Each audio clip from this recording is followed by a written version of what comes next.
better. And it is a confrontation between protesters objecting to the government of President Yanukovych and his policies. And the core of those objections are that the protesters in particular are upset with the policies of the Yanukovych government, which seems to be rejecting a integration of the Ukraine into the European Union, and instead seems to be moving closer to an economic relationship with Russia. At the base of that are economic interests, and some of the reasons why Mr. Yanukovych might choose to ally himself or to align himself more closely with Russia have a great deal to do with the history of the Ukraine and its economic structures. Such that the Ukraine, of course, was part of the Soviet Union for much of the last century, in fact, even before then, and became one of the key industrial heartlands of Russia, of the Soviet Union, meaning it built up a considerable amount of manufacturing capacity, especially in the eastern parts of the Ukraine. The perception, at least on the part of the Ukrainian government, is that a closer integration into the European Union would make these industries to a large extent obsolete. Meaning these industries cannot compete against the much more efficient industries that produce many of the same goods in the European Union, and would therefore go bankrupt. The protesters favor a closer alignment with the European Union. And there is important reasons why they may want to do so. In particular, the Ukraine has become at least somewhat of a tourist destination for travelers from Europe. On top of which, of course, they want access to European goods, which generally tend to be better produced and cheaper. So there's important reasons why they reject the idea of a continued closer relationship with Russia and the distancing that would be necessary if that were to be pursued from the European Union. I don't want to go into too much detail about Ukraine. Suffice it to say that it illustrates very nicely the close relationship between economics and politics, the extent to which they spill over. And as my starting point for trying to get you to understand these interconnections, these relationships between politics and economics, I'm going to start at the opposite end of where we are at now. And to observe that whereas politics and economics are distinct or understood as distinct disciplines, as separate spheres of activities and so on, that has not historically been the case. And the fact that it has not been historically the case is very well illustrated by the fact that prior to about 250 years ago, there was no such thing as economics as a discipline. There were no such thing as economists. The first economist, the father of modern economics, was Adam Smith. And I'll talk about Adam Smith a little bit. There were some folks that thought about economics before. There was a fellow by the name of John Law, for example, that worked on various theories about currencies and so on, and came up with the idea that currency was worth something, was valuable, to a large extent because it was backed by the value of something else. So that most currencies in Western Europe were backed by gold, if they were not in fact gold, so hard gold in and of itself. And he came up with the theory that, well, if gold can back up the value of currencies, then why not a whole slew of other types of commodities? And in particular, he convinced the French government that they could print lots more money because they had valuable assets that could back up the value of their currency, their paper currency, in the form of land in North America. They consequently bought into this and printed up lots of money backed by the land in North America, which in its current form was relatively worthless. It was basically swampland in what became the Louisiana Purchase that the United States purchased from France in 1803. And subsequently developed and made valuable in large part through extensive use of slave labor to drain moors and so on and so forth, and swamps. In other words, his theories didn't pan out too well, and he didn't give economics a very good name as a discipline. Adam Smith was somewhat different. Why were there no economists prior to Adam Smith? The reason is fairly straightforward. economics was not a separate realm from politics. So the fundamental questions that economics seeks to answer were not relevant questions prior to Adam Smith's time. Why is person A rich and person B poor? The answer was politics. Those that had political power were wealthy. Those that lacked political power were poor. There was no mystery to that. And whether you were wealthy or poor, again, was not particularly dependent on your own abilities, on your own intelligence, or on your own efforts, but was passed from generation to generation. You were poor because your parents were poor. You were rich because your parents were rich. There was no mystery to it. Furthermore, if you ask about things like the price of goods, that's certainly a matter that economists concern themselves a great deal with these days. But prior to Adam Smith's time, there was no mystery to that either. Essentially, the price of goods was determined by political authorities that determined what was the just price that could be allowed to be charged for a particular good. And furthermore, they went a lot further than that. They didn't just determine what was the just price, they also determined who was allowed to produce such a thing, what quality that product had to be, what it had to contain, how it had to be made, and so on and so forth. All of this was determined by political authority. There was no mystery to it. And thus, economics, insofar as it existed as part of moral philosophy. Indeed, as the notion of just price suggests, it had a great deal to do with philosophical understandings of justice. Why a person could charge something for a particular product and somebody else had to charge something else for a different product. There was no real mystery to it. It was part and parcel of moral philosophy. Adam Smith, in part, changed all that, but in part was a reflection of changes that were going on in his time that transformed this reality into the reality that we're much more familiar with, of separate realms of economics and politics. How did he do so? Well, in part because he wrote one of the most influential texts ever, and one that even today makes pretty good reading. And I strongly suggest that if you need some summer reading or something, don't take it up now, you've got too much to read already. Pick it up and give it a read. But of course, what he was writing about was a reflection of what he was already observing happening in his native Scotland and in England more generally. And the philosophy that he put forward gained acceptance in large part because it reflected the perceptions of very powerful economic actors that had begun to emerge in the time prior to Adam Smith's writing. But let me talk a little bit about Adam Smith himself and what he set out to do and how he did it. Essentially, he wrote a book called An Inquiry into the Nature and Causes of the Wealth of Nations. An Inquiry into the Nature and Causes of the Wealth of Nations. And the point of that book was very simple. He observed that there were some societies that were extremely poor and other societies that were very wealthy.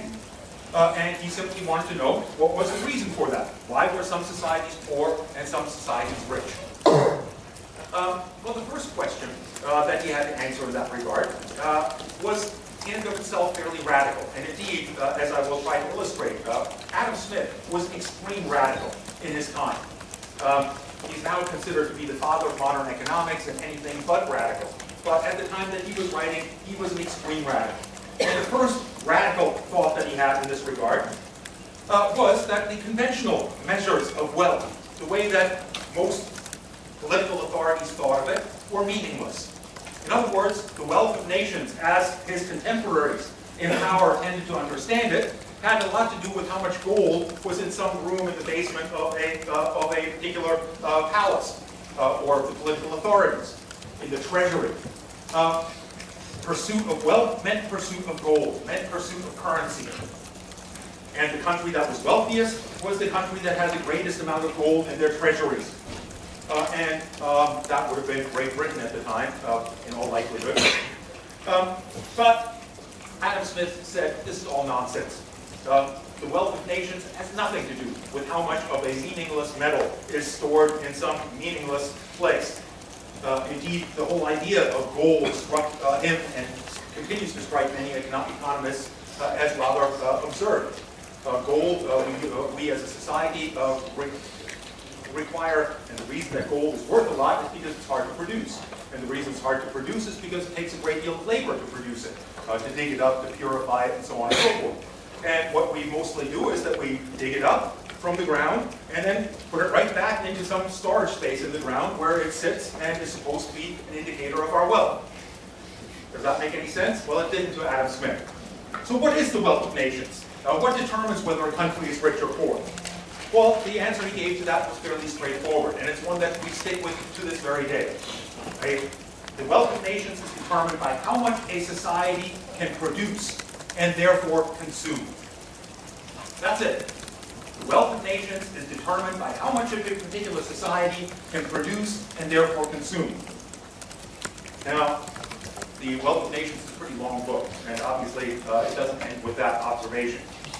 But nonetheless, that observation is rather important. And it is one that sticks with us to this day. In other words, we continue to measure the wealth of nations in terms of how much a society can produce and therefore consume. And we measure that, well, the measurement is something that was developed by Simon Kuznets in the 1930s in the context of the Depression, but is nonetheless very much an indication of that. It is what we call the GDP or GNP. GDP stands for Gross Domestic Product. GNP stands for Gross National Product. The distinction between the two is Gross National Product includes products produced by foreign producers on our soil, whereas the gross domestic product does not, but that's not particularly important for our purposes. But the GDP measures how much we crank out and how much we can therefore produce. And that in turn determines the wealth of nations. It determines, in the grand scheme of things, how we categorize different countries to this very day. In other words, for the most part, we consider developed countries, those countries that can produce above, say, $7,000 or $10,000 per year, per annum.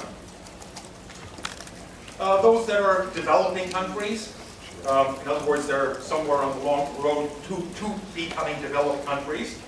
Those that fall somewhere between the $2,000 and the $10,000 mark in per capita GDP per year. And those that fall below $2,000 per capita, we generally consider the less developed parts of the world.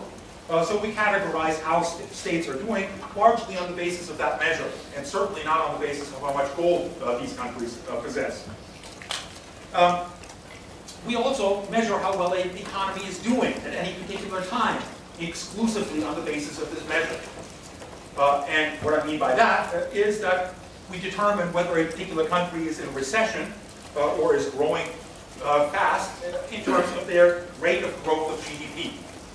A rate of growth above 3% of GDP per year is generally considered healthy growth. When it gets up to 10% per year, as has been the case in China and India for several years in the last couple of decades, we talk about sometimes an overheated economy. In other words, that's not sustainable. Sooner or later, something's going to happen there that's going to slow that down. For complex reasons that we'll discuss at various points in the future. If it falls below 3%, and especially if it falls below 0% growth, we tend to start talking about recessions or even depressions. So growth rates of GDP are absolutely crucial to determining the wealth of nations. Is there something wrong with that? Well, there could be. Indeed, many have argued that the GDP and GNP is an entirely inadequate measure of the health of economies, of the wealth of nations. For one thing, GDP and GNP say nothing about how that wealth is distributed within a particular society, and that many would consider to be a fairly crucial flaw. On top of that, some more radical critics of economists have argued that economists need to learn how to subtract. And that might strike you as a little bit odd because economists are well known for their mathematics acumen, and certainly they must therefore know how to subtract. So where does that come from? Well, a couple of brief observations help to illustrate why economists don't tend to subtract. Last year, the the state of New Jersey was hit with a nasty storm, Hurricane Sandy. You probably are all aware of it. It tore up a good part of the Jersey shore, caused lots of damage, even in New York City and so on. What did Hurricane Sandy do to the GDP of New Jersey? Somebody gave a thumbs up. It pushed it up. So hurricanes are good for the economy. Why? Well, because hurricanes tear roofs off of people's houses, flood entire streets and cities, destroy large amounts of their infrastructure, and all of that has to be rebuilt. And all of that means that there's goods being bought and therefore goods being made, and all of that adds to the GDP. The damage of the storm doesn't generally get subtracted. So hurricanes, from that point of view, are good for the economy. But you can think of other examples that are perhaps even more telling. Divorce. Is divorce good for the economy or bad for the economy? It's good for the economy. Damn right. It's good for the economy because suddenly a family that was content in a single house needs two houses. That's more goods and services being required, being built. On top of that, they need lawyers to settle their differences. The kids are sniffing glue, so they need counseling. All of this.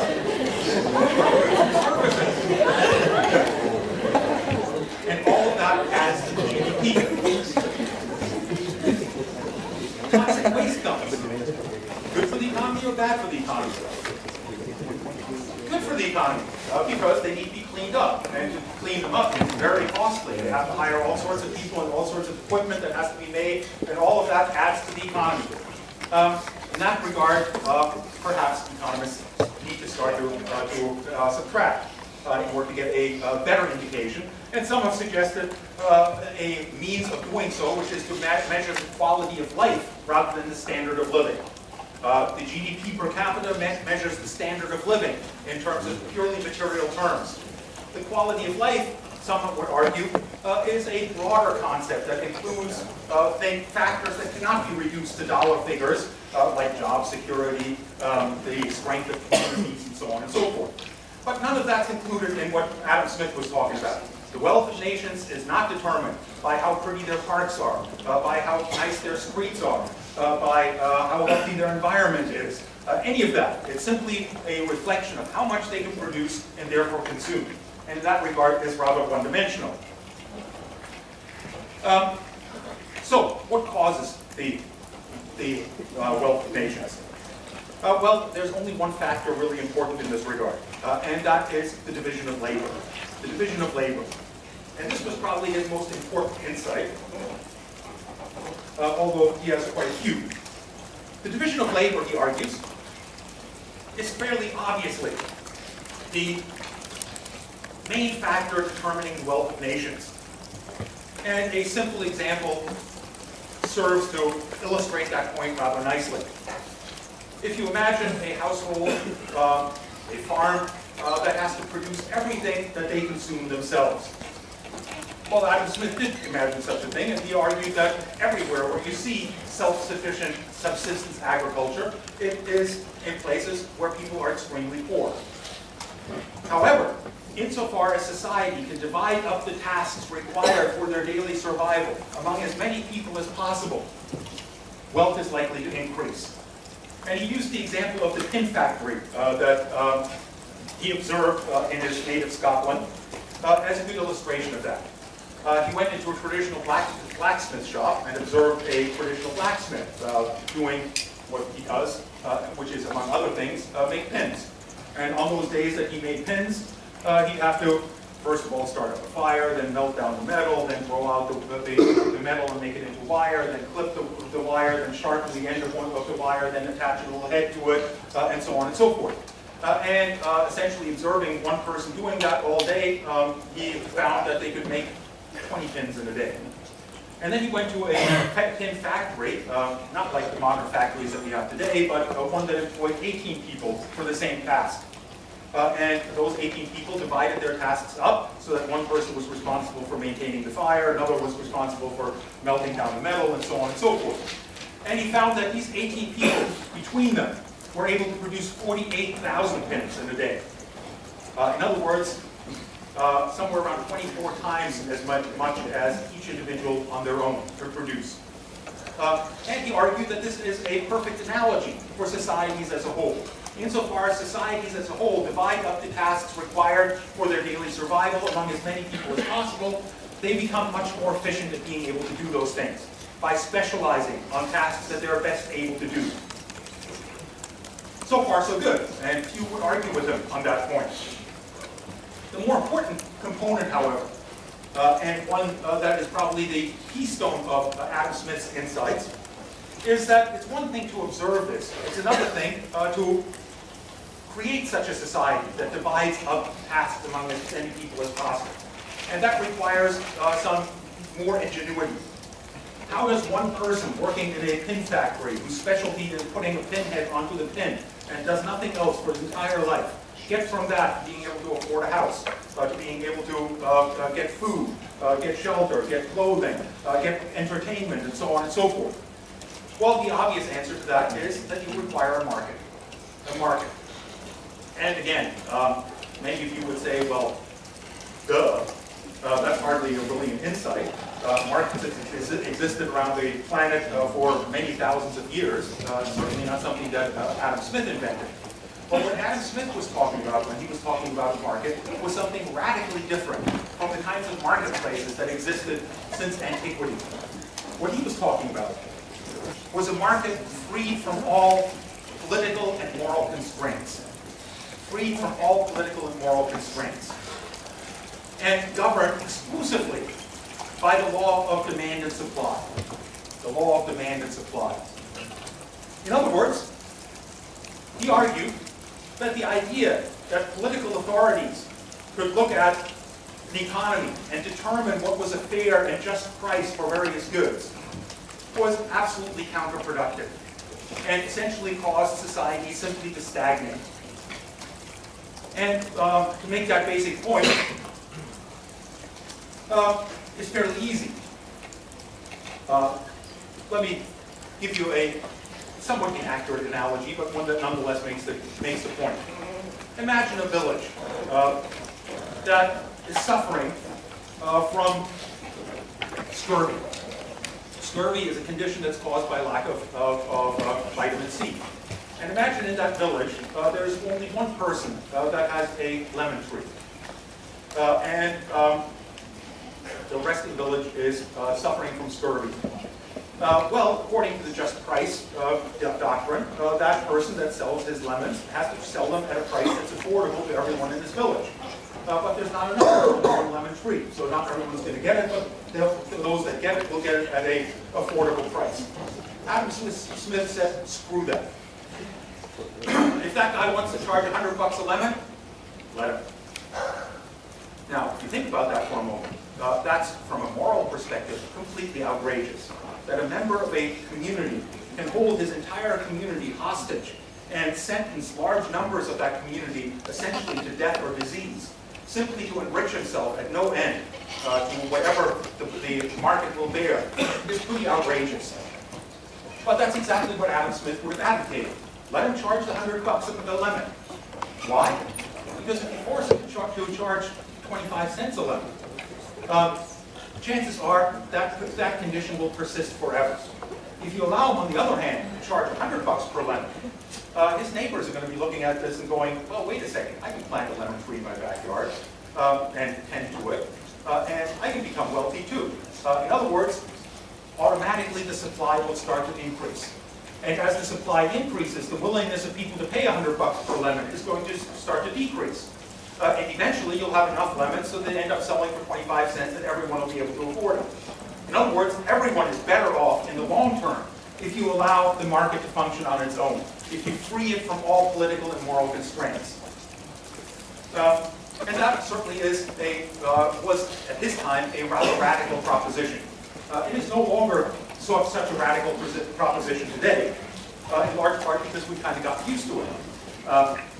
But nonetheless, the fact that the market is free from moral constraints still rubs many people the wrong way on many occasions and in many different ways, which we see in places like Seattle, for example, in 1998, when the free trade agreements were being negotiated, or the World Trade Organization's agreements were being negotiated, and people resisted the idea of being enslaved by a marketplace, by a global marketplace, and saw their own existence threatened to a significant extent by these economic forces. So that's how economics got separated from politics. Well, the historical process is a little bit